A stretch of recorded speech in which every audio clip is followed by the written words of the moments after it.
What's going on, everyone? In this episode, I'm excited to be joined by Keegan Beaulieu, a natural bodybuilder who's currently in the deep part of his 2025 competition prep. In our conversation, Keegan shares all about his natural bodybuilding journey, including when and why he first started lifting weights, what his 2023 competition season was like, and how his current competition season is going and how it's a little bit different than his last one was. Keegan's 2023 prep was especially interesting. He lost upwards of 50 pounds during that prep diet whilst working a very physically demanding job that involved him being around super delicious food pretty much all the time. Something that makes fat loss dieting even more interesting. It was a tough process, and Keegan shares all about it in our conversation. That all being said, I know you're going to absolutely love this episode, so without further ado, let's dive into it. When did you first start lifting weights?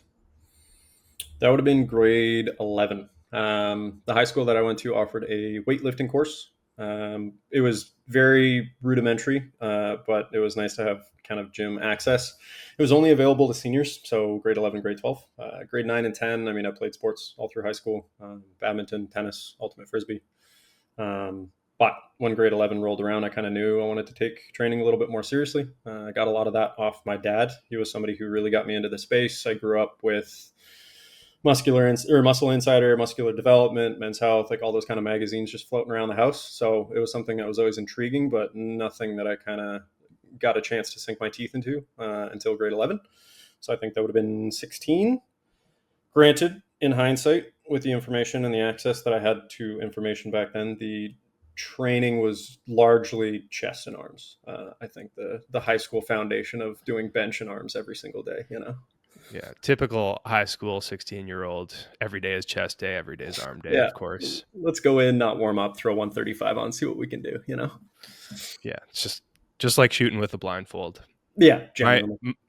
my dad was a big influence on me when I was growing up, when I first started lifting too. We didn't have a lot of like the muscle and fitness magazines and that sort of thing rolling around the house, but we had the old new encyclopedia of modern bodybuilding. I think that's what it's called. That old Okay. Schwarzenegger like Yep. textbook Yeah, the kind the of like a hefty. Yeah, yeah.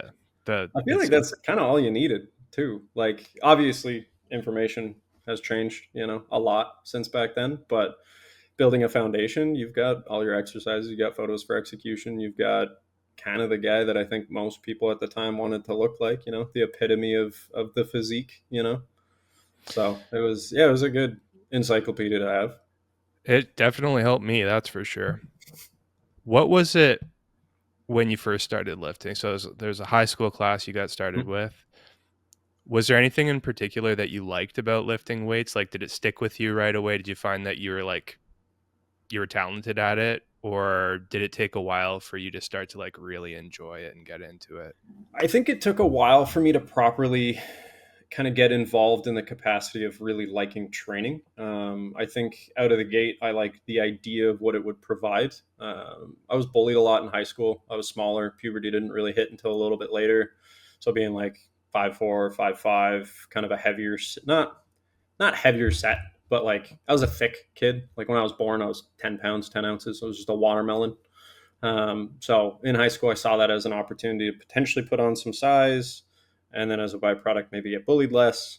Um, Athletic performance wasn't really there because the sports that I played they weren't conducive to being bigger, like something like rugby or football would have been.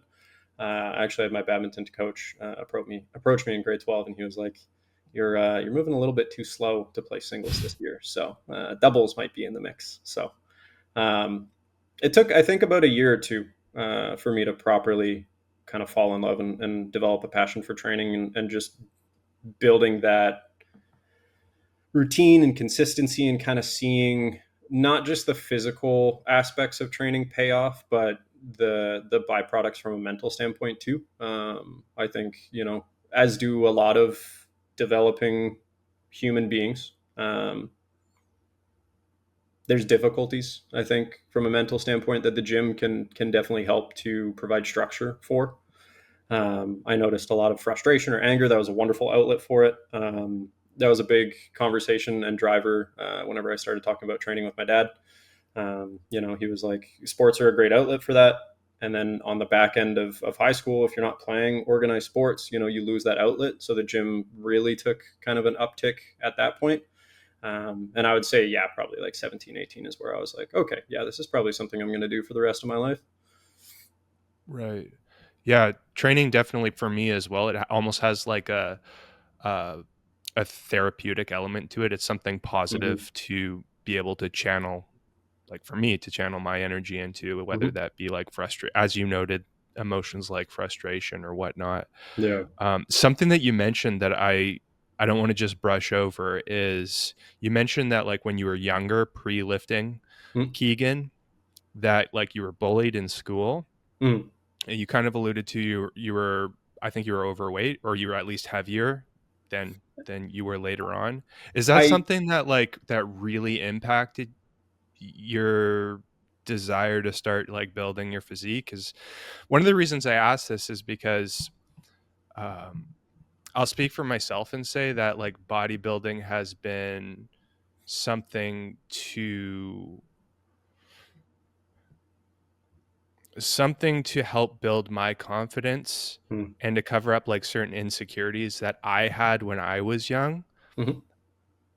And I'm wondering if that's something that initially really impacted you getting started with bodybuilding, or maybe if it's something that like you carry with you now. I know that again for me, like I still kind of use bodybuilding, or bodybuilding is something that does help to combat some of those insecurities that I've carried with me for a long time.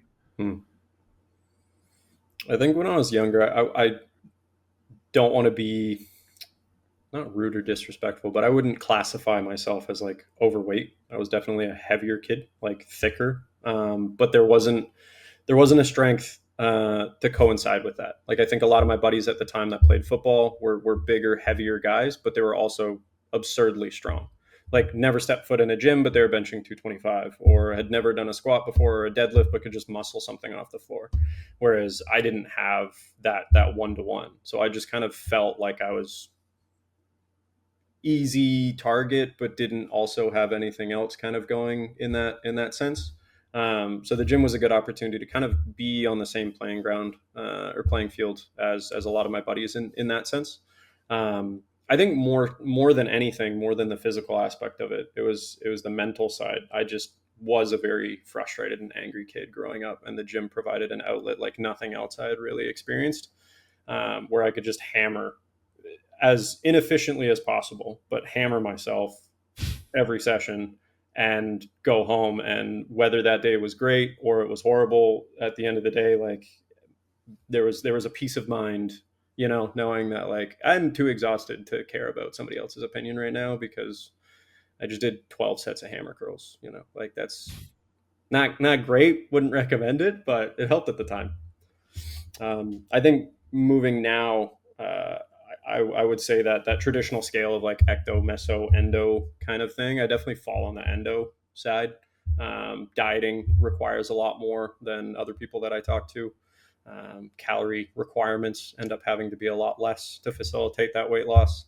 So, growing up with a group of friends that were very athletic and on the leaner side, my best friend was really into boxing and running, and just seeing kind of like his physical structure and what that brought him in regards to like self-confidence and just kind of how he like presented himself and how he carried himself, that was something that was definitely interesting and then like desirable. I think whenever you're navigating space, whether it's with friends or without friends, or at school or at work or anything like that, and there's kind of an insecurity, I think that presents itself in different ways for different people, and for me I just ended up being very reserved.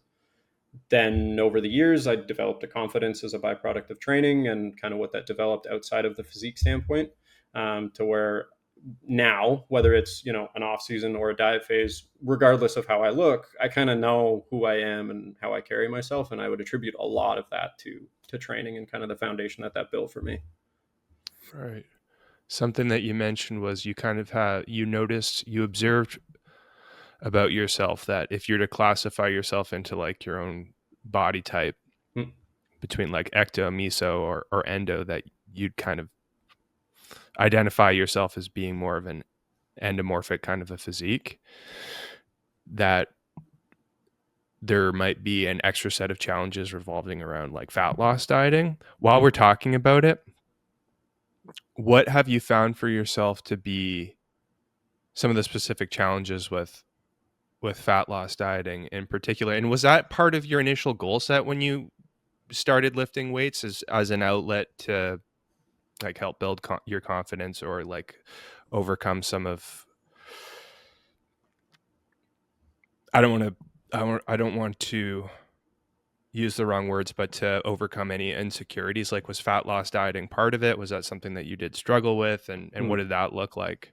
It was definitely a contributing factor. I think when you're around people, especially around that age, like, 15, 16, 17, like developing years, and in your social group are like kind of the odd one out from like a conditioning standpoint. Like all my buddies were just inherently leaner than me. They could kind of eat whatever they wanted to, and there wasn't repercussions. Granted, not discrediting anything. Like my best buddy in high school, Matt, was a boxer and ran and did a bunch of cardio, but like as a kid, didn't have kind of that understanding of calories in versus output, or any of that. So I would just look at him and be like, "That's crazy that you look like that, and you're just chilling, eating the same amount of pizza pockets that I am.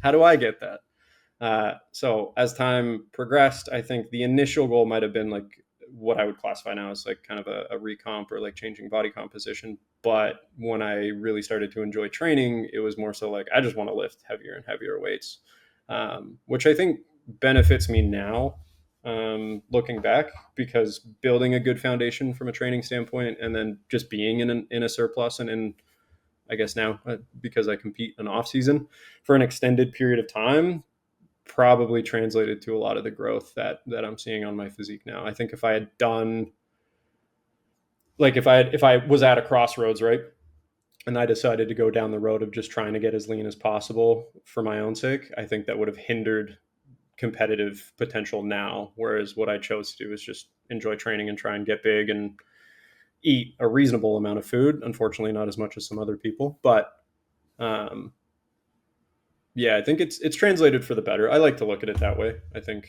whenever you consider previous decisions, if you look at them from a light of regret, it kind of sours it. So I'd rather look at that as like a good pivot, at the time. But I definitely got Yeah. into it with an intention of building some confidence. And then the A to B for me on that was, oh, I'll probably have more confidence if I can like look better. Right. I can relate to a lot of that. When I was younger, I have memories of spending time at my friend's place after school, after high school, Mm. and younger. And like, I have one friend in particular, his mom would like bake stuff for us pretty regularly. Like, she'd bake a couple trays of cookies for us, baked goods, that sort of thing. And Yeah. I think it's like a psychological, some kind of a genetic trait, where I have a very high food focus, I suppose, a desire Mm. to eat. Yep. So like my friends would kind of help themselves to like one or two cookies each, but I was the one friend that would eat like half the tray to myself, and I'd be like, I don't understand why everyone's so lean and has like is like Yeah. really tight, and I'm like not that at all. But it's interesting because I think I fall into a similar category as you from what you've just described, in that Mm. um, I'm the kind of person that has no problem eating, which probably is helpful with growing over Yeah. time. Yeah. Um, and I don't know if you've noticed that too. There does seem to be like some people have certain struggles and certain strengths when it comes to bodybuilding. Like, some people seem to have an easier time getting leaner because they don't have as much of a food drive as Yeah. maybe like you and me, who like Yep. could potentially out eat anybody else at any Yeah. time of the day. We could maybe we struggle a little bit more with fat loss dieting, but maybe like the improvement season, lean bulking, building Yeah. might come a little bit, as we might be a little bit more, uh, we'll just say, gifted when it comes to that. Yeah. So, okay. I know you mentioned too that you brought up like doing hammer curls like sets of 12 hammer curls, like, it makes you train. It sounds like you trained really hard. You can correct me if I'm wrong on this. Like, you trained really hard, but I think you used the word inefficiently. Yeah. um I've seen, like, I know from what I've seen on your social media that you seem to train with good technique now, like very good technique, and you train hard, so it doesn't look like the version of yourself that you just described doesn't look like the version of you now. Yeah. So my question is, what was the process like of learning how to train better, learning how to train more efficiently? Did you learn from, like, YouTube influencers? Did you have a coach helping you when you were younger? Was there a lot of trial and error? Were you Mm. learning from the magazines that were around the house, from your dad? Like, how did you learn how to train, and what was that process like over time? Uh, YouTube was definitely a big driver. I think for a lot of people, kind of in our generation, like YouTube podcasts weren't a big thing, movies, Netflix, that kind of stuff wasn't a big thing, right? So whenever YouTube came out and YouTube Fitness, which was super limited at the time, to like the Chris Lovato, Matt Ogus, like aesthetic kind of era, I definitely gravitated towards watching that kind of content to learn and then just comparing. I think now, as I've gotten older, one of my favorite quotes of all time is, your self-awareness should precede your self-respect. So your ability, and I think that's incredibly pertinent and relevant within bodybuilding, like your ability to be critical with your own things, whether it's your own physique, your own training, your own adherence to diet. Being able to be critical of that should come before your ego if the goal is progression. And my goal was, I wanted to get better. I think most things that I try to involve myself in, if it's something I don't know much about, I try to just be as much of a sponge as possible. And I'm very blessed for the people that have come into my life over the course of my life, and the knowledge that they've given me, or the training partners over the years that have shown me time and time again, like, you think you train hard, interesting, we're going to do this. And then I'm like, oh, I'm not training hard at all. So I think there's always degrees that you can improve yourself. And initially out of the gate, it might have been YouTube, or something in that capacity. Well, not something. It was definitely YouTube for a good period of time there. Um, my dad was in the Navy, so I grew up in Victoria, which is where I currently live. But I did move around a lot. And when I was in my like late teens, early 20s, I was living in Ontario. I trained at a local LA Fitness there. There was a bunch of people that competed. I became friends with those people just by proxy of being in the gym on a frequent basis, seeing people. Day one, it's maybe a wave or a head nod, and then by day 10, you're training together. And my goal was just to learn. If you walk in the gym, and granted that might not be 100% accurate, but the biggest guy is doing something right. So if I want to get bigger, the A to B was, maybe I'll talk to that guy, and if he'll help me train or work out or give me some advice or tips or whatever, then sweet. I'm all for it. I think the reference to inefficient training was more so like, I did stuff with intensity, but it was just a lot of junk. So compared to now, and I would attribute a lot of the progression now to, for the past 3 years, I've been working with Coach Joe Richardson, based out of the UK. It's been fantastic. We've run a pretty long off season, competed for the first time in 2023. And since starting with him, and just kind of same thing, like degrees of experience and degrees of knowledge, like having somebody above where you're currently at set a structure and kind of guide you, I think is incredibly valuable. Whether that's from a sports standpoint, from a training standpoint, from like a life coach, business. I think if you can surround yourself with people that are where you want to be inherently, and you're willing to learn, you're going to develop on an upwards trend. It might not be skyrocketing to the moon, but you're going to slowly make your way up if you're willing to learn. And yeah, my goal was just to get better kind of anywhere that I could. So if somebody was willing to teach me something, sure. And that self experimentation was big as well. Like, I think especially now, with how tumultuous the fitness industry in regards of training methodologies is, I think just trying stuff for yourself and seeing what you like and what works for you is important. And then, especially from a natural bodybuilding standpoint, everything takes way more time than you think it's actually going to take. So if you're going to try something out, try it for more than 2 weeks, you know? So I did a lot of things that I enjoyed and a lot of things that I didn't enjoy when I was younger. And it's kind of brought me to where I am now. And I like the way that I train now. And I like the stuff that I do now. It keeps me wanting to come back into the gym and keeps me, having fun.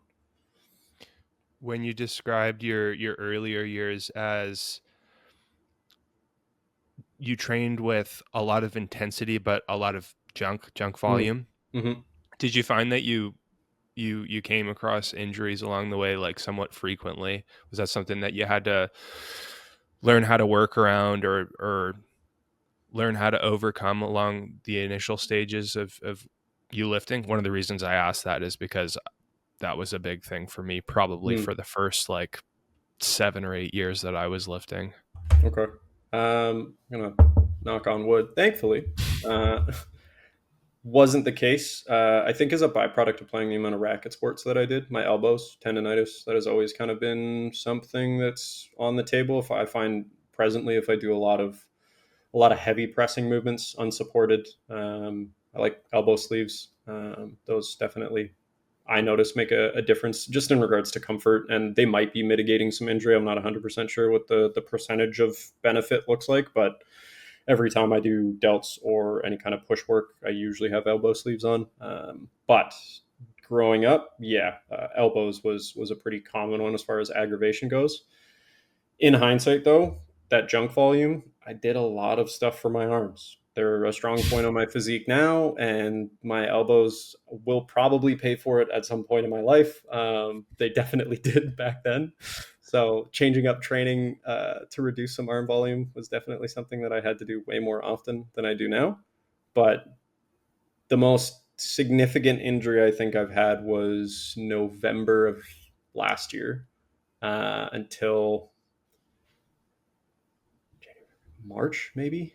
I tweaked my sciatic, my back. I'm self assessing. I went to acupuncture and they kind of confirmed that as well. But down the right side, I was doing a lot of heavy hip hinging and I just tried to grip and rip something off the floor that I probably shouldn't have. Got a couple reps in and I was like, that doesn't feel super great, but you're not at where your reps should be. So you should probably just keep going. And then I went over to do, I think, leg extensions or hamstring curl, and I was like, this isn't good at all. And then I went home, and for the next probably 4 to 6 weeks, it was like I have to be really aware when I'm putting my socks on or tying my shoes or doing anything that requires me to like engage my lower back at all, which was pretty Yeah. frustrating. So having that experience, I think, is beneficial from like kind of reminding me not to do stupid stuff like that again. I'm not 19. I'm not made of rubber and magic. I can't just bounce around and do whatever I want to without fear of injury. But Yeah. Back injuries are the worst too. I mean, your back is connected to every single part of your yeah, body. Any kind of movement is going to involve your back very yeah, heavily. So it's yeah. like you can't escape the pain. The worst injury I ever had was it was a debilitating back injury. And in retrospect, I might have Mm, actually herniated a disc. I didn't go and get a diagnosis or anything. I didn't see a hard. doctor, but it was debilitating for at least like really debilitating. Like could hardly walk or move around for at Mm, least a week. And then it was a slow recovery yeah, process. But they're the worst. Like back injuries, they're not a lot of fun, but they're kind of humbling. I mean, 100%. Yeah, I found that I've learned something about how to train better after most injuries. If I'm yeah. trying to be trying to hold some self awareness. I like that quote that you used earlier. What was it again? Your favorite? Your self awareness should precede your self respect. Yeah, I like that. I like that. Mm-hmm. Um, okay. When did you? When did the thought come across that you would dabble in competing in natural bodybuilding? I know you mentioned your first prep was 2023. So Mm-hmm. when did you first start thinking about not just building for the sake of building, but building for the sake of also competing? Probably in and around the tail end of COVID. It was something that was on my mind in some capacity. I think growing up with those magazines and seeing like the Kevin Leveroni, Jay Cutler, Ronnie Coleman, the idea of stepping on stage was cool, but so far beyond reach at that point that it wasn't. I really like basketball, for example, and I watch the NBA. There's no part of me that's like, that's going to be me one day. But as I got older and I started training more and I developed some semblance of a physique, and then 2019 to 2022, I was living in Whistler. Great place to be during COVID. No tourists. We had access to everything that we, wanted to, the mountain biking, trails, all that kind of stuff. It was actually kind of a nice little oasis. But towards the tail end of that, whenever gyms started opening up again, and I knew I didn't want to ski and I didn't want to bike as much, so I wasn't going to get as much benefit out of living in an area like that. I knew I always wanted to end up back in Victoria. When I did move back here, I ended up joining Truth, which I would say pretty confidently is the best gym in Victoria. Granted, I'm biased, so take that with a grain of salt. But as far as bodybuilding goes, it's pretty hard not to train in a space that's that involved in the sport without getting some kind of desire to dip your toe in. I think the other big tip of the scale was also starting to work with a coach that was heavily involved in that space as well. So the foundation was kind of laid out of the back end of that, like knowing that I wanted to move back to Victoria, finding myself in a gym that was heavily ingrained in bodybuilding culture, and making friends with people who competed. I had always enjoyed the artistic side of bodybuilding, the posing side of that. And really the only opportunity you're going to get to do that on stage is if you compete. Right. So, that was, that was a big contributing factor for sure. So I would say probably 2022 is when I decided I actually wanted to make it a much more serious intention. And then that motivated the move back to Victoria so that I could kind of hunker down and make bodybuilding more of a focus and training more of a focus to actually bring a physique to stage, because Whistler's not the most productive place to do a bodybuilding prep. So Side note though, Whistler is amazing. It's so good. beautiful. You've lived in some pretty awesome places.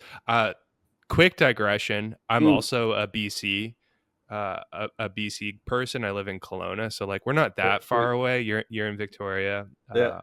Victoria's also beautiful. It's like Yeah. one of my favorite cities. Um, Whistler's amazing. But Yeah. anyways, Yeah. quick little digression there.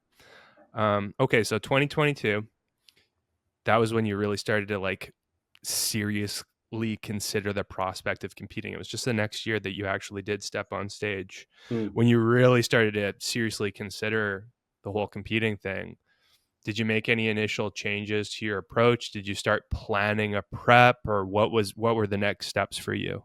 A lot of that conversation was with my coach. So we ran, whenever I started up with him, we ran a pretty, I think, longer recomp phase than he was planning or expecting to do, which I think is productive anytime you're onboarding a new client. I think getting to a better, more productive body fat percentage before you decide what you want to start doing is good. You can kind of see how that person responds to that. For me, I was definitely in a surplus. I think I was like 220 or 225 at the time. We pulled down to like low 200s, maybe 205, 210. Just kind of see what we were working with. And then based off of that, built kind of a plan for the off season in regards to training and what we wanted to bring up before a potential competitive season the following year.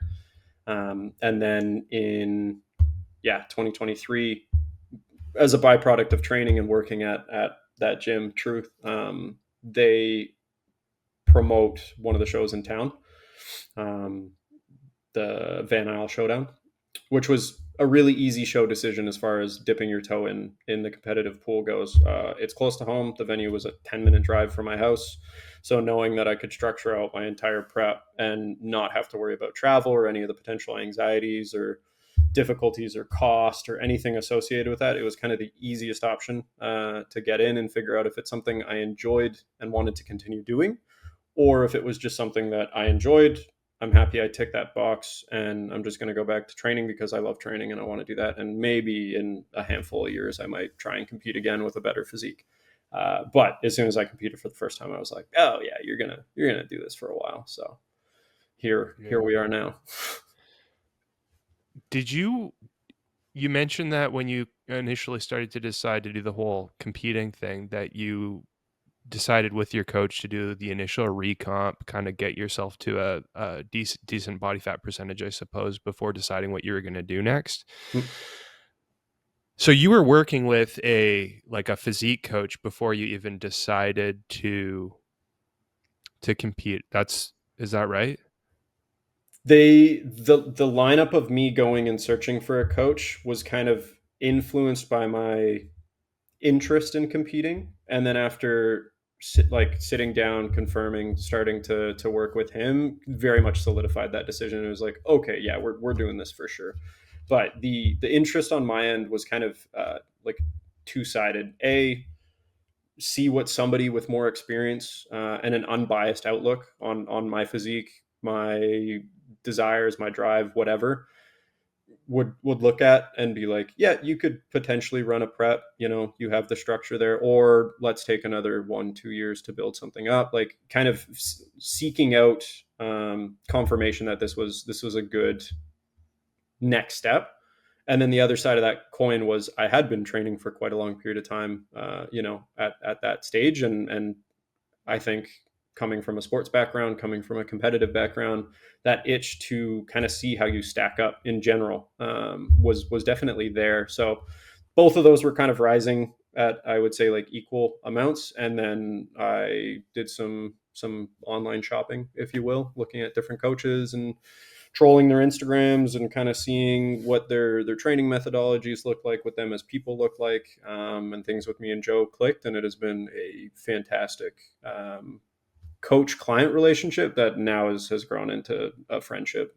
Obviously, I still very much respect the role that he plays, as far as like,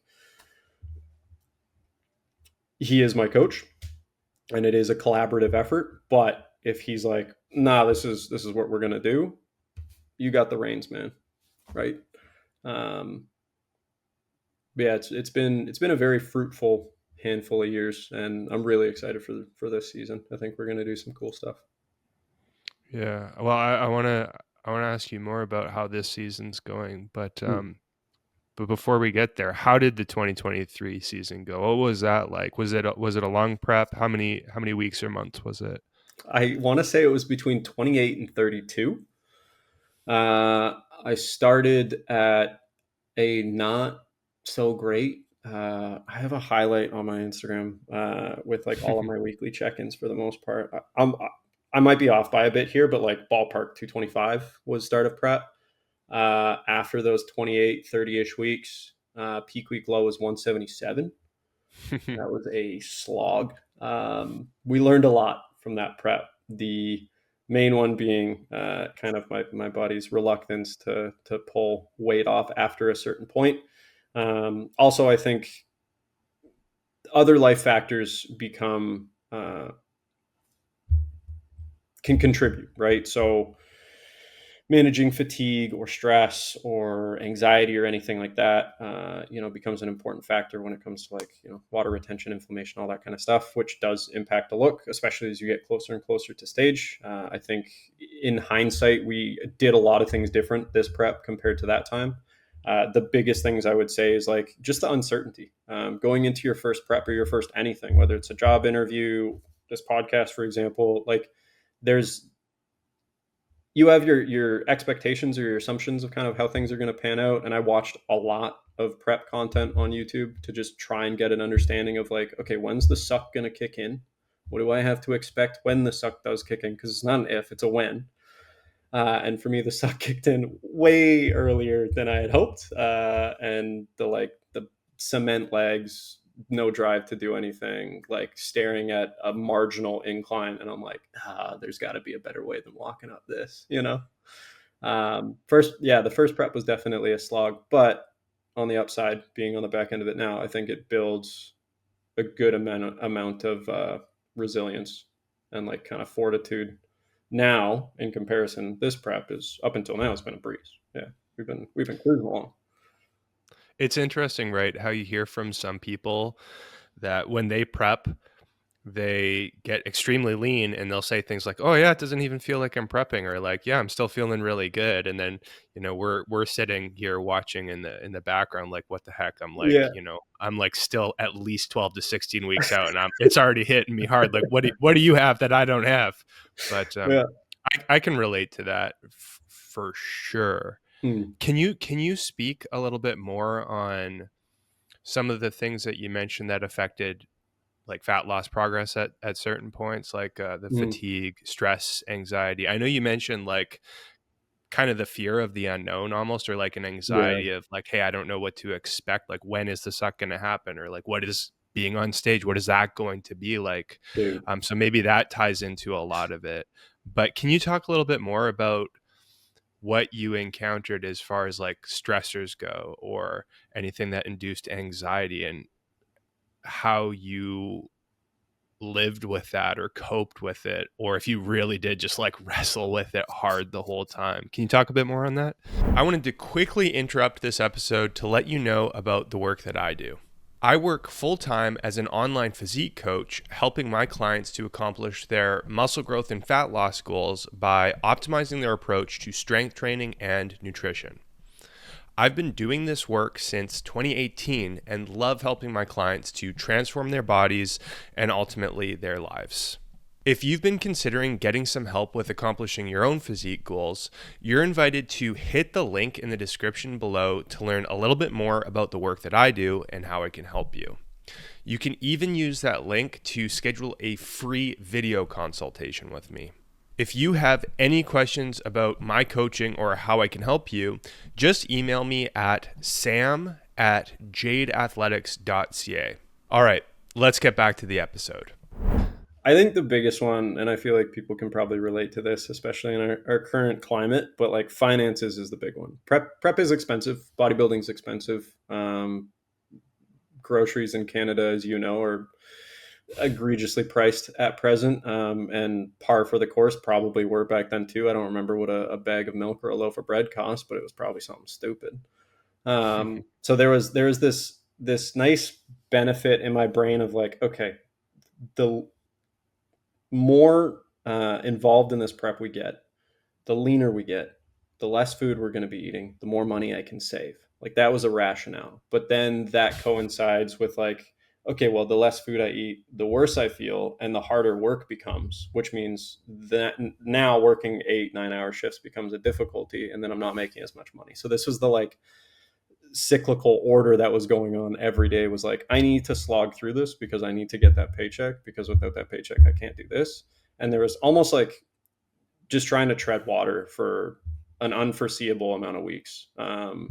Finances, I think, have been and probably will be for a little while, like the main thing that drives stress for me. For the most part, not many other things bother me. I don't find myself an inherently anxious person, but I think interesting awarenesses came out of the byproduct of prep and getting leaner, like the body dysmorphia side of things, the way that Instagram and body dysmorphia can like create the delusion of like, what am I even doing here, dude?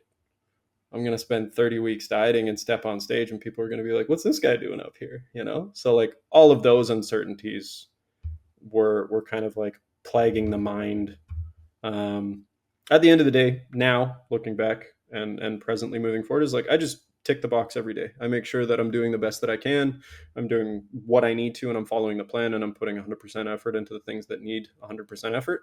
And the rest of the stuff I'll figure out when I cross that bridge, or it'll figure itself out before I even need to worry about it.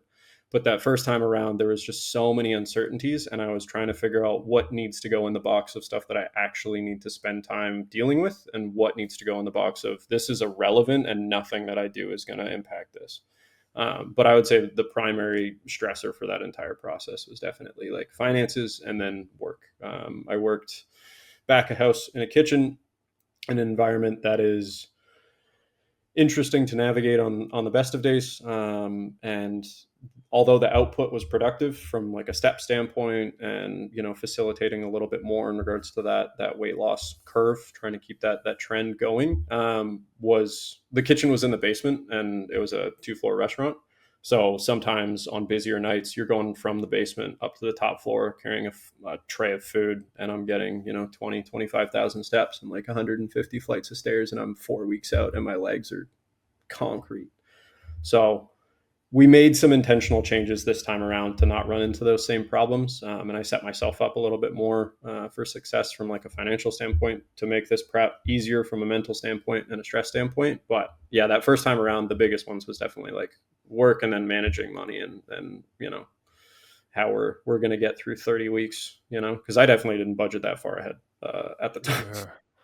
A lot of that is so relatable. I think so many people are going to be able to relate to that. And it's true that natural bodybuilding is, it's like, it's kind of like golf, something Yeah. like that, a sport like that, where it's like, and I mean, even when we win competitions, it's not like we're going to win a big lot of money, Yeah. like a big prize. It's like Yeah. we do it probably because we enjoy it, Yeah. and it is expensive overall, and having a coach is expensive. So it can be expensive. It's at Mhm. least something to budget for. Yep. Um, so I think that's super, super relatable. And the thing with work being a stressful, that's really relatable too. So Mm. I'm just imagining too. So you mentioned like working back of house in the kitchen. It's multiple floors. You're moving around a lot. The environment is probably at least somewhat stressful, whether you're in a prep or not. Yeah. I can imagine. Um, how did you cope with that? How did you manage that? Because I'm just imagining, like, I know that when I get into like the the depths of a contest prep, like, I mean, you mentioned earlier that eventually the suck is going to happen, Yeah. It's a matter of time. and it's a matter of time. And when it hits, and it hits at varying degrees, like Mm. you're going to feel it and you're going to have to live with it. Mhm. But in the context of like such a physically demanding job, how did you make that work? Was it the kind of thing where you just like basically had to white knuckle it and do the best you can in the context that you were in? Did you have any strategies? Like, did you have to like mentally talk through some of this, or like what was your process of being able to get through the prep with a physically it's a physically demanding job? The I think then and now the biggest contributing factors to getting through that were definitely support systems. I think people comment on this. I'm not the only one who's made this, awareness, realization, whatever you want to call it. As individual and isolating of a sport as bodybuilding can be compared to something like a team sport like hockey or basketball or whatever, having a good support system does make a world of difference. So I'm incredibly blessed for the people that were in my life at the time, are still in my life, and the new people that have come into my life this time around, that make navigating and managing that easier. The bosses and employees that I worked with at the time were wonderful in accommodating, like, oh, you've come into work and I can visually see that you have like 10% to give. I might pick up some of that slack to help you out, because if the inverse was there, you would do the same, right? You're just not in a position to do that. So having people in a space like that willing to do that was definitely something that I greatly appreciated and made navigating that easier. But like you said, that white knuckling of like, all right, well, the next 5 hours are going to suck, and then you go upstairs and you see like tons of people coming in the restaurant because a cruise ship just let people off. It's like, okay, all right, sweet. So there's not going to be a moment for me to kind of hang out. We're just going to be gunning it for the next, X amount of hours. I also do remember a handful of times, especially in those last couple of weeks, where I was in for work, and the head chef at the time was like, put his hand on my shoulder. He's like, you gonna make it through this shift? And I was like, I'm gonna be real with you. I don't know. I'm gonna do my best, and I'm here. So I guess we gotta. And he was like, we have enough people on. You don't need to be here if you don't want to. And it was like in the same breath, I'm like, I'm taking my apron off. I'm like, all right, I'm out. So yeah, I'm grateful for those opportunities when they came along, because yeah, I was definitely, yeah, that's like, that analogy of me treading water earlier, and I'm here, the water's over my eyebrow, and I'm looking up and I'm seeing the life preserver come in, and it's held by the head chef, and I'm like, oh, thank God. Yeah. Oh, that's good. Are you gonna make it? Are you gonna make it through the shift? I don't know. Yeah, I don't know. I Love can't that. give I you an mean, honest answer, dude. yeah, no, that's good. But yeah, Um, it was a lot of grit, and the the common phrase that just kept coming back around was like, "You've done this for X amount of weeks. What's one more week? What's one more week? What's one more week?" And then I think at about 3-ish weeks out, we were pretty deep in it, but I was like, "There's the light at the end of the tunnel. All right, okay." And then next thing you know, like especially you've done a prep, like the weeks just somehow disappear faster than they normally do during any given year. The fact that August is already almost over is just abysmal, and the summer is gone, and we're back into rainy weather here. And I'm like, okay, cool. So with prep, I think it's kind of the same thing. That suffering does suck, but those weeks go by so fast. something you mentioned earlier too was you brought up like body dysmorphia, and I think maybe comparing yourself, like, or at least seeing like certain physiques on Oh social yeah, media that are probably getting stage ready. You're comparing your physique to them. yeah. You're second guessing your own progress and um, what you're going to look like on stage. Was that a big obstacle for you, or how did you manage that? I think as much as I said earlier, the benefit of the Van Isle being a close and local show as far as dipping my foot in, I was and have been my entire life a natural bodybuilder. That was an open show.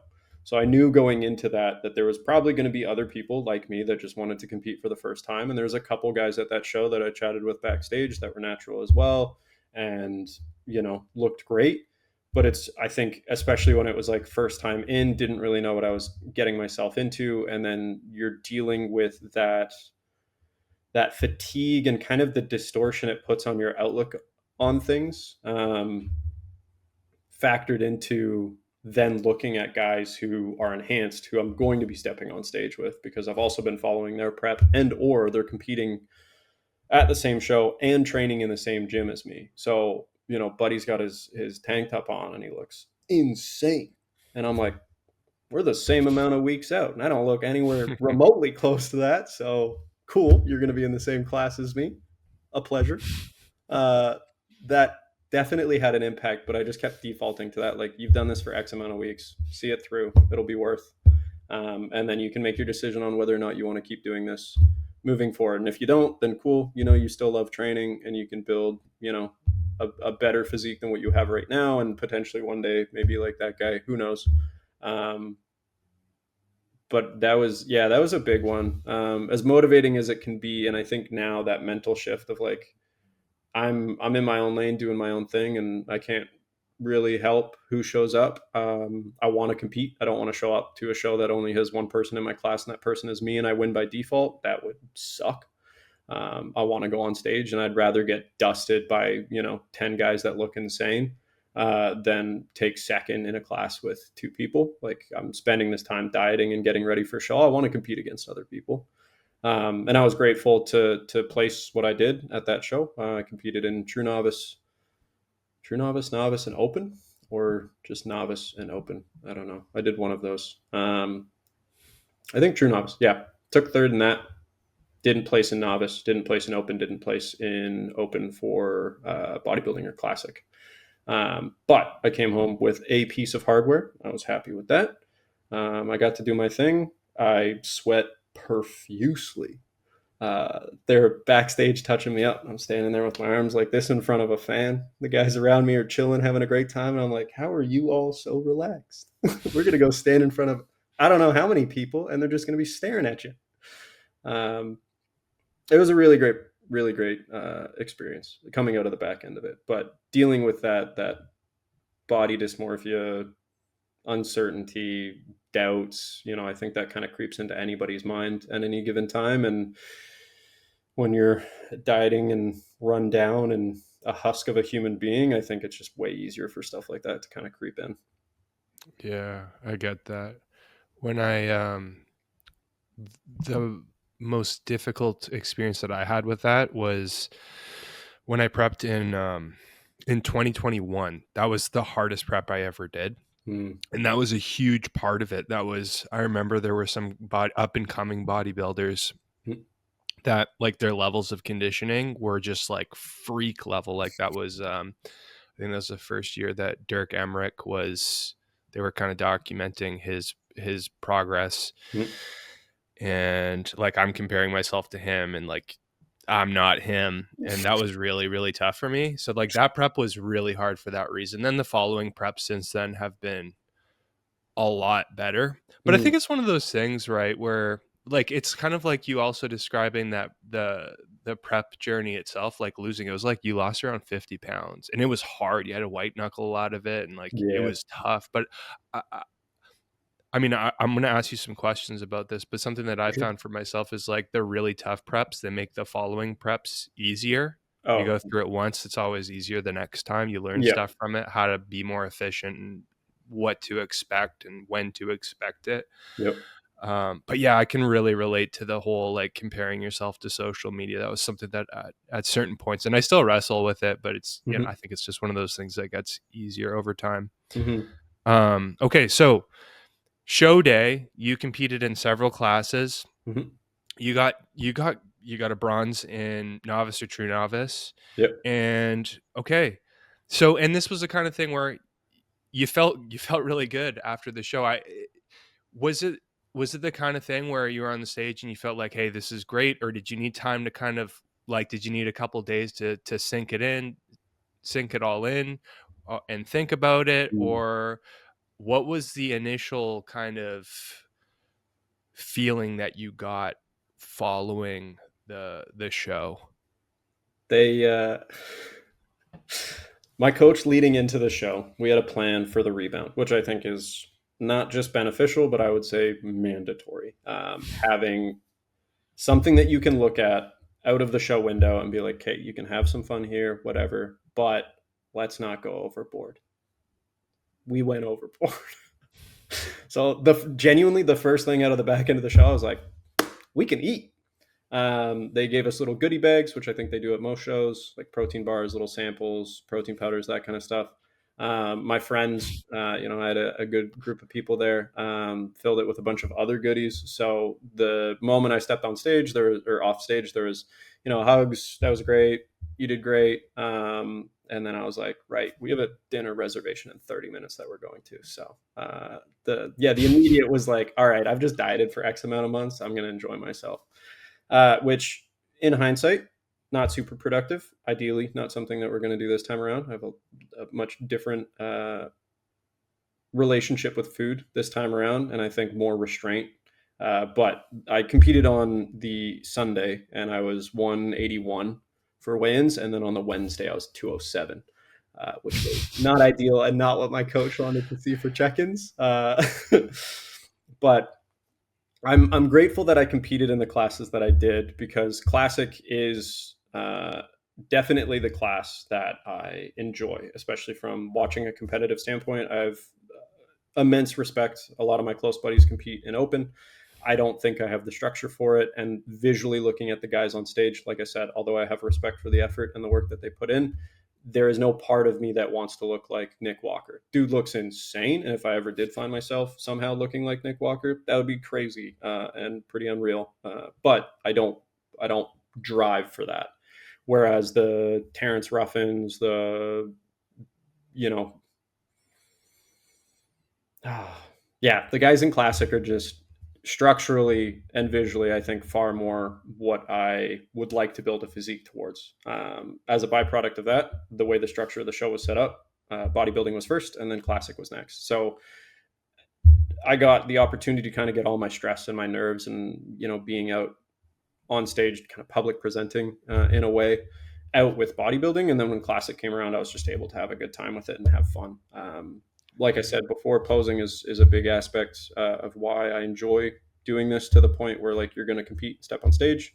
It's a big factor in why we're doing the amount of shows that we're doing this year. I like the opportunity to have a bunch of routines that I can do. The choreography that goes into that, all of that kind of stuff is really fun. And that was something that was unexpected, but I did notice and thoroughly enjoy, was once music kicked on, it was like all of that just kind of like faded out. With the way stage lights are set up, which you don't really see the whole audience. You kind of see a couple rows, the judges, and then maybe like 5 rows back, of which dead center was a couple of my buddies from the gym that were just losing their minds. So trying to contain laughter while you're going through a posing routine, because I'm just up there having a good time, um, carried way more of an impact than I had ever thought that it would. That made the entire experience way more worth it. And like the 30-ish weeks and the 50-ish pounds was like, oh, okay, this, yeah, I'd do this again. I'd do this again. But yeah, the initial thought after getting off stage and dealing with all of that was just, let's go eat, man. Yeah.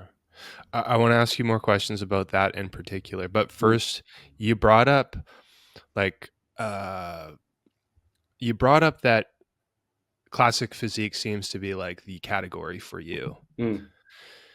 And you brought up bodybuilders like Terrence Ruffin, for example, like Mm-hmm. an enhanced lifter, or like a Nick Walker who's like bodybuilding. Just Yep.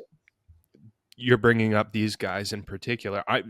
Since you brought them up, I'm wondering, has there ever been a point in your own lifting journey, lifting career, where you've thought about like, why not go down the enhanced route? Why am I Okay. staying natural? And what are your thoughts on that? Why are you staying natural? I think in all sincerity, if I had competed at a younger age, so I competed at 26 going into 27, 29 now. My birthday's actually next week. I'll be 30 by the time I'm doing this competitive season. I think if I didn't go to Whistler, I didn't move to Whistler, and I moved straight to Victoria, and the let's say the same path occurs, right? Instead of like moving to Whistler, living 3 years there, and then starting Victoria here, we had started Victoria here. I think the potential or the likelihood of me going the enhanced route, especially training in a space that's so ingrained in bodybuilding, would have been far more enticing. But having done that first competition and stepping on stage in my like late 20s, and then now taking that time off and wanting to compete again, I look at kind of that timeline and just my life goals at this point now, like the desire to settle down and start a family at some point, the reality that I don't live this 365. I think I have a pretty good balance when it comes to training and bodybuilding. And I think for you to not only be competitive, but be the best in that space, it needs to be your life. And there isn't enough drive for me to want to make that switch to enhanced, because if I do make that switch, I would want to be on the Olympia stage, which means it would be my life. And already knowing that, like, I don't have that, like listening to podcasts with Jay Cutler, and he's like, yeah, growing up, like I wanted to be the best in the world. It's like at no point during me starting lifting was I like watching the Olympia and going, I want to be that guy. So I think that was a big contributing factor. Um, and then as a byproduct of kind of getting into the space and more so on the natural bodybuilding side, I think like names you'll probably recognize, like AJ Morris, a very like leading name in that space, kind of motivated me and showed me, especially during that first prep and even into now, there's so many levels to this, right? Like you think you have some experience, you think you train hard, you think you're strong for your body weight, or you're strong, and then there's some dude who's 20 weeks in prep who weighs 165, who's deadlifting 5 plates, or like Keith, like all of those UK guys. And I think that training methodology with JP and James Hollingsted and whatnot, like seeing the natural side of that was like, oh, okay, the temptation and desire to go that enhanced route for those benefits wasn't as tempting, because I was seeing people who were half my body weight. Well, not half, that's egregious, but like considerably less, lifting considerably more. And if the goal was to get bigger and get stronger, they're doing it just fine, staying natural. And there's no reason why I can't do the same thing. The timeline just might look longer. And then I had a conversation with a buddy of mine at the same gym, and he was like, well, if you're going to train for the rest of your life, what's 2-3 years in between shows to compete again with a better physique? Like, you're going to be training anyway. And if you know you're going to compete, what's the difference of doing it in 12 months versus 24 months? And I was like, that's a valid point. I think now, as time's progressed, there's a better understanding of how to navigate that space from a more health conscious side and longevity. I think guys like Chris have kind of had a lot more conversations about making kind of that pivot, or like, Ian Valier, like recently having those conversations in a retirement space of wanting to kind of dial back that usage from a health standpoint and a longevity standpoint. So I know you can definitely get involved in that space without redlining yourself. Um, but from where I'm at now, I'm very content and just wanting to be the best natural bodybuilder that I can be. Yeah. And I think that there's a good opportunity, in the next decade to kind of like establish myself in that space, especially from a competitive standpoint, if I'm continuing to do the things that I'm doing right now. So it is a long game, but like I said, I'm planning on kind of training and doing this for the rest of my life. So if I take another 2, 3, 4 year off season and step on stage when I'm 35, it's still young in the grand scheme of my life. Yeah. I really like that. I Mm. like that you mentioned too, like with the whole natural building thing, there's layers to it, and Oh yeah. you're thinking about like the UK guys, for example. Mm. You mentioned AJ Morris and people kind of in that vicinity. Like Mm. they train really hard. They are Yep. really good. Get on stage. Their conditioning is insane, and they train really really hard. Yeah. And I think that is helpful to realize that you can take natural bodybuilding really really far. 100%. And like you mentioned too, like you're thinking like projecting it, like, hey, I'm gonna maybe compete again when I'm 35. It's like, well, in natural bodybuilding age, that could still be considered to be quite young Yeah. too. So like from a longevity standpoint, um, I've heard it referenced before that really like your prime of natural bodybuilding starts when you're 35, going on like your prime window could be like ages 35 to 45. Mm-hmm. Um, so I think that's something that's really appealing, Mm-hmm. that that comes with natural bodybuilding that I can really relate to. Okay, something rewinding a little bit Mm-hmm. to your initial post-show experience, like you were ready to eat and you did eat, and there's a little bit of a weight spike Oh, initially after that first show that's within a a relatively smidge. short, A smidge. it was just around 20 pounds, something like that, Yeah. in a Yeah. week or two, something like that. 3 days. I can really relate to that, by the way. I've personally, after all of my shows, all of my seasons, I've always planned to be more conservative than I actually was. Like I've always gone over, at Yeah. least even if it was just a little bit. Yeah. Sometimes it was a lot. Yeah. Um, but how did that bother you? Was that something where like, hey, you saw like 207 on the scale and like you're like, oh man, like this sucks. I lost all my progress. All that work is gone so fast. Or were you just like, you know what? I'm cool with it. Like I'm just gonna put my sweater on. I'm gonna get back to hard training and we're all good. We'll compete again, but that'll be later on. What was your kind of mental space like when you're going through that, we'll say? I think the initial one, because at that point I was doing like in peak week, obviously way more frequent check-ins on the back end. Like my coach knew, like, okay, you've got dinner plans, you're probably gonna have some fun. Sure. Let's keep it realistic. Try not to go overboard. Check-ins on Wednesday, competed on Sunday. In my brain, what's the worst we can do in 3 days? Evidently a lot. Uh, I don't know if I think it's called edema, but when you get like all that water retention in your leg, yeah, Yep. at one point grabbed my shin and there was just finger indentations, and I was like, this is not super great. Um, I think initially I didn't notice it because I carry a lot of my body fat and a lot of that like water retention inflammation in my lower body. So I had my shirt off. I was like, okay, we still got visible abs, which up until that point in my life was never a thing. So the fact that they're still kicking around to some extent, I was like, all right, we're chilling. There's the pumps in the gym were insane, which was great. I was all for that. There was more of a sense of like, not dread, but like the impending disappointment I knew I was going to have in myself, having to touch base with my coach and him seeing the weight on the scale and the check in photos and being like, this is exactly what we didn't want to happen. So, in the same way as previously we had talked about, like those really hard preps, I do think condition you and give you a perspective in the same capacity, really overindulging on the back end of a show, I think does a similar thing. Like there's no part of me, granted I say this now, I might change my mind in X amount of weeks when we're done with the season, but there's no part of me that wants to do that again. I would like to stay more conditioned, and the way that we've lined up the shows has kind of put things in a position where I have to. It's not like I'm shooting 30 weeks for this one goal and then it happens and you're just like adrift with no goal other than to kind of keep stuff relatively tight, but like for what reason? I'm hungry. On the other side of that coin, and I would say the more positive note, was getting back to a reasonable body fat level from a mental standpoint. Like I was able to joke with people, I was able to laugh with people, I was able to have conversation and be cognizant and coherent the entire time. Like that was so much more of a benefit, and I think that far outweighed the the disappointment I had around my inability to control cravings. The other thing that keeps me in check, and that keeps me in check in the off season as well, I do not have an iron stomach.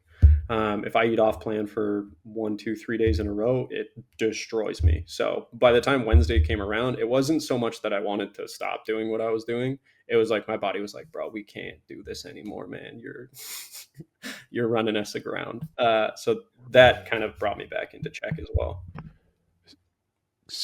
Real quick question. Mm. While I'm thinking about it, just going back a little bit, I'm just kind of putting two and two together that you're working in a restaurant, you're around food all the time. Brother. When you were in the prep itself, so like initially I'm thinking, okay, you're on your feet all day, you're carrying stuff, you're going up and down the Yep. stairs. That was really, really tough. Yeah. But was there an added element of difficulty that you experienced because you were just around food all the time and you're like, hey, I'm kind of like, I need to be on a deficit, I'm dieting right now? Like, did that make it harder? Or are you the kind of person that's just like, it's whatever, it is what it is, there's food, I can say no to it? Or what? Can you speak on that? I had kind of, and I still do. I have this, I don't know, like the hard line for me if I have like snacks or food in the house is like if it's not open, there's zero desire for me to open it. But if for whatever reason, in a moment of lapsed judgment, I crack that pack of Oreos or that box of Pop Tarts, that bag of chips, it's gone. So having it in the house would probably be, or not having it in a house would probably be the easiest option. But then working at a restaurant, I can't avoid those foods being there. So there was a self restraint that was needed. It was tempting every single day. I'm carrying trays of food up on my shoulder, and I look over, and it's just a warm brownie with ice cream, or an order of something downstairs gets messed up, and it's in the back. Help yourself. Okay, well, that poutine looks fantastic. I'm going to sit right next to it and eat my chicken and broccoli, and not take any of those fries. It was definitely an added element of difficulty. I think if I can remember back, the like way I convinced myself at the time was just like, if you deny yourself that, it'll pay off on stage day. It'll pay off on stage day. It'll pay off on stage day. And like it very well likely did, because as you know, if you cheat in a deficit or you eat off plan in a deficit, you're kind of reducing the impact that deficit has. So evidently it did. But 4 to 5 days a week for 5 to 9 hours, having to be like, no, every couple of minutes wasn't the greatest. So I think that definitely had, its weight and its impact compared to this time around. I work greenskeeping at a golf course in town, and then I work the door or like bounce on the weekends. I'm not around food in that capacity, which helps way more. Um, Right. I'm thinking about like all of the Instagram pages that show off like food recipes, delicious recipes, and yeah. like it can be so tempting to just Oh, like peruse all of those social media accounts. I don't follow any of them for the reason that it just makes prepping harder. yeah, it's probably the best. But for you, like being in that context, it's like you're around that all the time, whether Yep. you want to be or not. So I can just imagine how tough that would have been. Yeah, it was interesting. Okay. Fast forwarding Mm-hmm. again. This prep, you're prepping right now. Mm-hmm.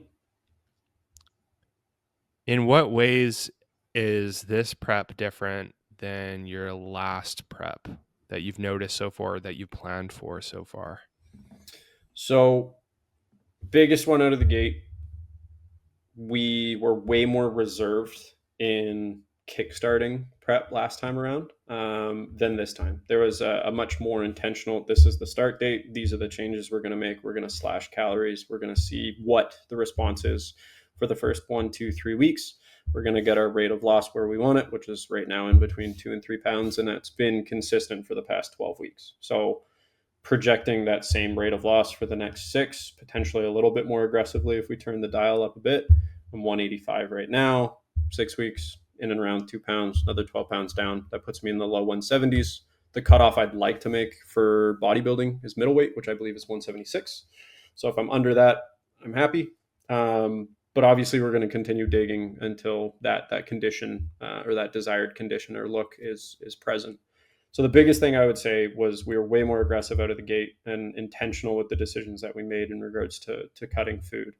The other things that make life a lot easier is instead of working in a basement kitchen surrounded by food, I found a job and I was blessed to be given the opportunity to work there. But doing manual labor that's not construction, because the physical demand of that is far more than what I do. Like, for example, today I pushed a lawnmower around greens. I cut grass, man. Like, I get steps and I get output that way, but I'm not destroying my body for 8 or 9 hours. Also, I have a lot of flexibility there. There's a lot of different jobs. Some of them you're just driving around. If I'm blowing fairways off, for example, so the fairway mower will come down, it'll cut grass, and I'm just driving a big turbine blower behind me, so I can listen to a podcast and just zip laps up and down. So I don't get steps in that capacity, but that day I get a little bit more rest for my legs because I'm just doing that for 3, 4, 5 hours. So managing kind of fatigue and output has been way easier this time around, even though my steps on average are in between 25 and 30,000 on a working day. So I was it's going to considerably, ask. yeah, it's high. Like, I think we're 530 right now. I'm at 23,000. The number we've kind of shot for is about 15. So anything north of that is just additional, but that daily goal, like on rest days or something like that where I'm not working, is 15. So that's a consistent. Anything north of that is just extra output. Um, the other things that are definitely contributing factors is we did a kind of a recomp or a tidy up diet phase before prep. So that kind of pre-prep phase, as I think a lot of people are referring to it now, not only to put the body in a better position to push on for a prep, but also put food and calories in a better position so that you have more reserves, more tools to work with. I think last time around, I was in the low to mid 3,000 calories at about 225. This time around, I was at 213 or 214 and 4,500 on training days, 4,000 on rest days. So way more fuel to work with at a much better body composition. So now we're getting into the suck. Training days about 22, 2,300. Rest days are at 19. But I'm only doing 30 minutes of stairs 4 days a week. And the steps that happen at work are pretty well spaced out over a 9-hour shift. So quite easy to manage. It's not like last time around I was doing 90 minutes on stairs. And there's no way to structure that during a work day that makes sense. You're just looking at it and you're like, all right, I'm going to have to be on the stairs for an hour or more.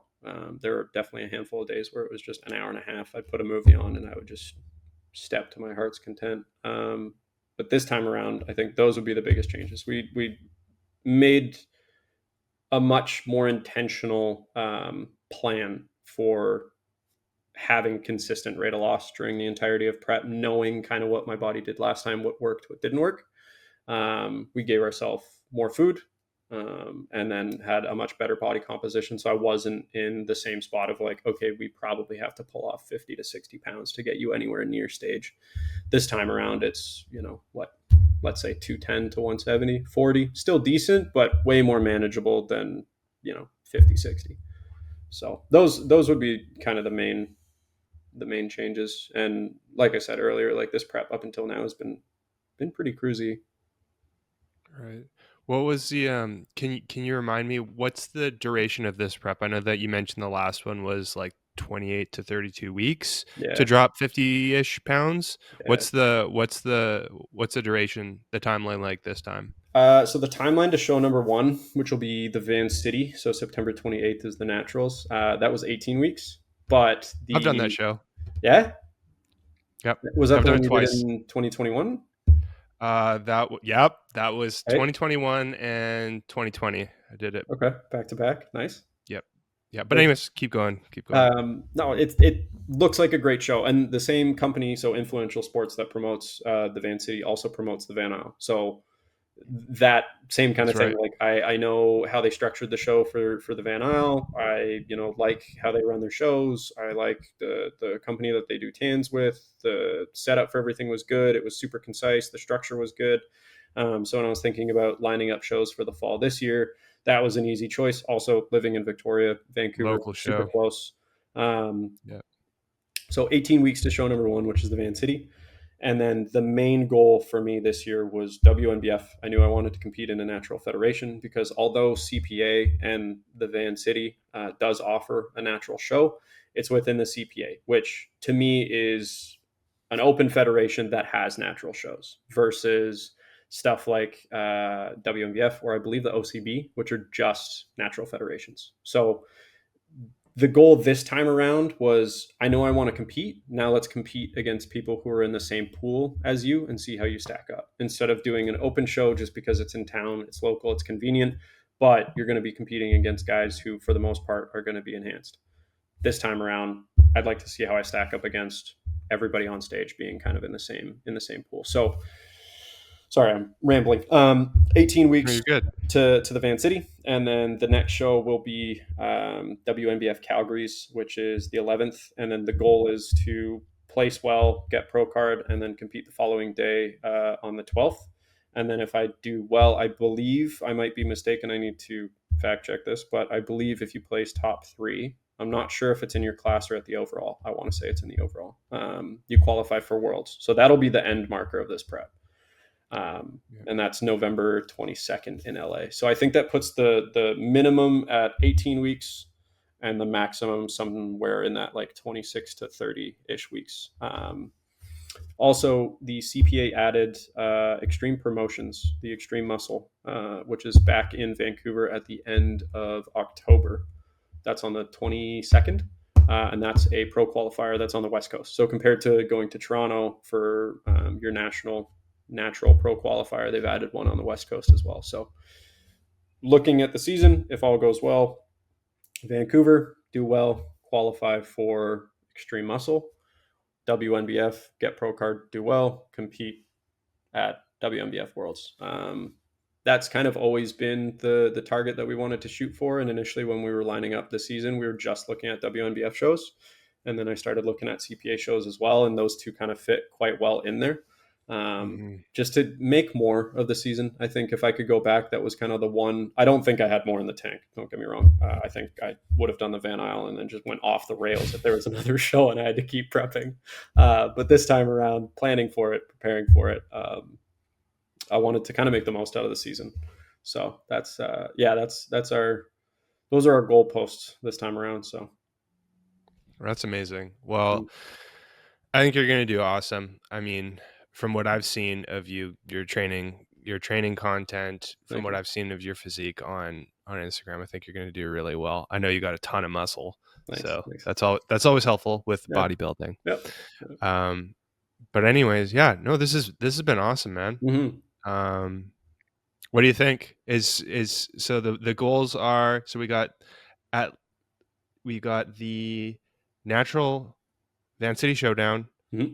WMBF Calgary, Mm-hmm. Worlds. There's one more in the mix after The the extreme. I'm pretty sure it's the Extreme Muscle Pro, but it's right. a new CPA Pro qual for the Very natural cool. stream as of this year, and that's back in Vancouver, which super convenient.